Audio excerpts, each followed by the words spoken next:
Hello and welcome to my regular look ahead to the Sky Sports Super 6, where this week we're playing for a jackpot of, well, I'm not sure what jackpot we're playing for in truth. It's down to you, because there is the regular £100,000, but this week we've also decided that for every new fan that we see on Facebook or our Twitter page, we'll put an extra £5 into that jackpot.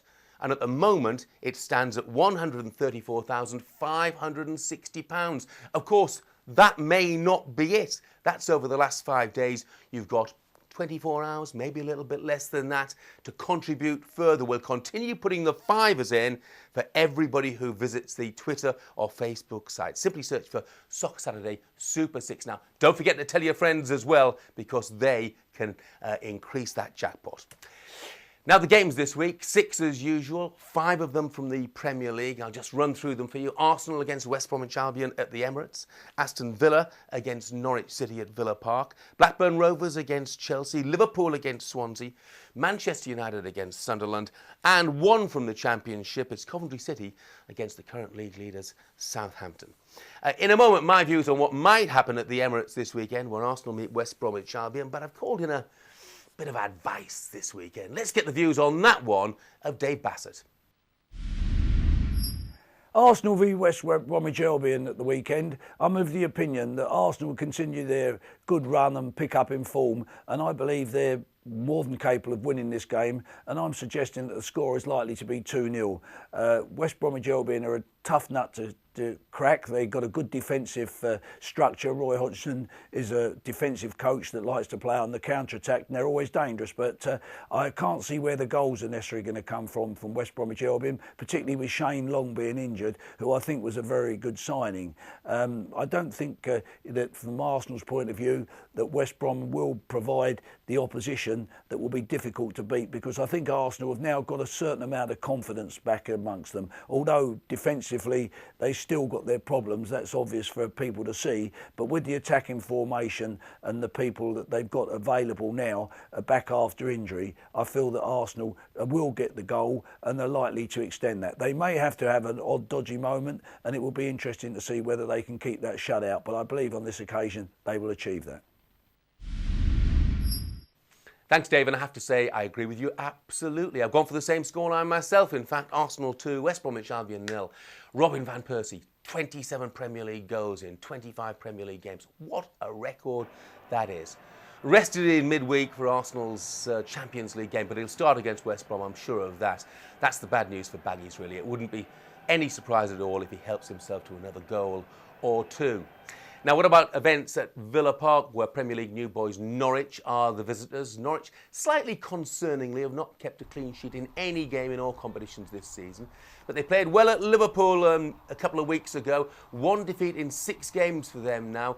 And with Villa looking a bit off colour, just 1 win in the last 9, I take Norwich to get something, possibly a point in a 1-1 draw. Most of the headlines recently regarding Chelsea have been about their defensive frailties. I don't think they need to be too concerned about that when they go to Ewood Park, though. Spurs scored 2 there, of course, and Arsenal got 3 even in defeat. Manchester City 4. For me, it's a question of how many Chelsea score, and I think they'll help themselves to a few. Blackburn Rovers played well enough against Norwich. They were very unfortunate, but they've not won in 5 Premier League games. Don't see them ending that run against Chelsea. For me, the visitors to win by 3-1. Now, the last time Swansea went to Anfield was a day they'll never forget, for all the wrong reasons. They lost by 8-0. Mind you, it was more than 20 years ago. This Swansea side are better than that, that's for sure. They play nice football, they retain the ball really well, and I see them causing Liverpool a problem or two. But Liverpool have got a bit of strike power up there, haven't they, with Suarez and Andy Carroll, who's just beginning to find his feet. It's a home victory for me. Liverpool by 2-0. Manchester United are boosted by the fact they now have the complete midfielder. His name is Wayne Rooney. Sir Alex Ferguson's got enough options up front that he can afford to play Rooney in midfield. And there was something Hoddle-esque about his performance in midweek against the Romanians of Ottolul Galati. I think he'll start in midfield once again. And though I see it being a really tight game against Sunderland, I think Steve Bruce's awful record against his former club will continue. Manchester United to win, possibly just by 1-0. Finally, to our championship game, and I wish I could give some encouragement to Coventry City supporters, but I simply can't. You know, they've managed to score 3 goals just once in the last 48 league games. Absolutely astonishing. They are really shot shy. The same cannot be said of Southampton, the top goal scorers in the Championship this season. For me, they're heading to the Premier League. 33 goals already this campaign. I think they can fill their boots. I'm going for them to win by 3-0. So these are the selections this week then. Arsenal to beat West Bromwich Albion by 2-0. I see it finishing Villa 1, Norwich City 1, Blackburn Rovers 1, Chelsea 3. I think Liverpool will beat Swansea by 2-0. Manchester United to beat Sunderland narrowly by 1-0. And Coventry 0, Southampton 3. Just a reminder once again, there could be a huge jackpot for you this weekend. All you have to do to register is go to skysports.com/Super6. It is free to play. And the very best of luck to you.